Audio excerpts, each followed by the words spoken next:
بسم اللہ الرحمن الرحیم۔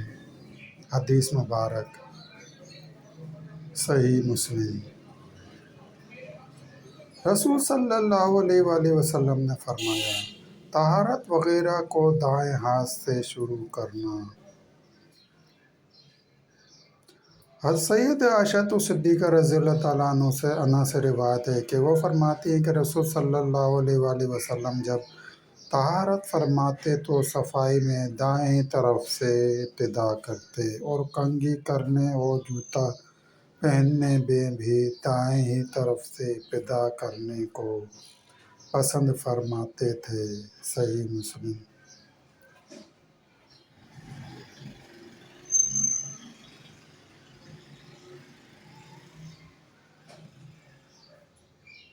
سیدہ عائشہ صدیقہ رضی اللہ تعالیٰ عنہ سے روایت ہے کہ وہ فرماتی ہیں کہ رسول صلی اللہ علیہ وآلہ وسلم ہر کام میں دائیں ہاتھ سے شروع کرنے کو پسند فرماتے تھے، مثلاً جوتا پہننا، کنگھی کرنا اور طہارت حاصل کرنا۔ صحیح مسلم۔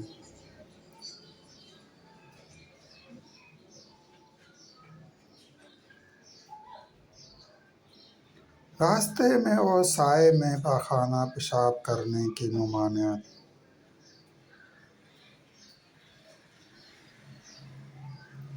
حضرت ابو ہریرہ رضی اللہ تعالیٰ عنہ سے روایت ہے کہ رسول صلی اللہ علیہ وآلہ وسلم نے فرمایا، لعنت کے دو کاموں سے بچو۔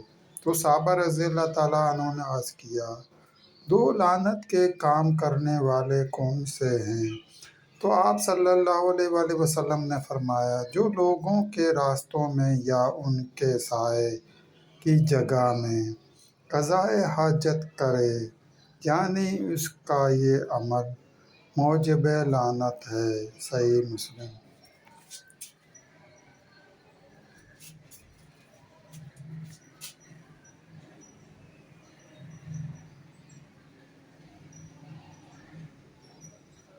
قضائے حاجت کے بعد پانی کے ساتھ استنجا کرنا۔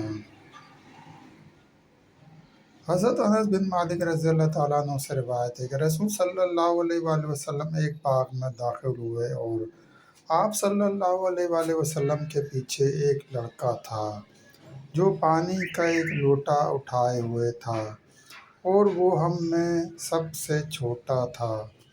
اس نے اس برتن کو ایک بیری کے درخت کے پاس رکھ دیا۔ پھر رسول صلی اللہ علیہ وآلہ وسلم نے قضائے حاجت کی اور آپ صلی اللہ علیہ وآلہ وسلم پانی سے استنجا کر کے ہمارے پاس تشریف لائے۔ صحیح مسلم۔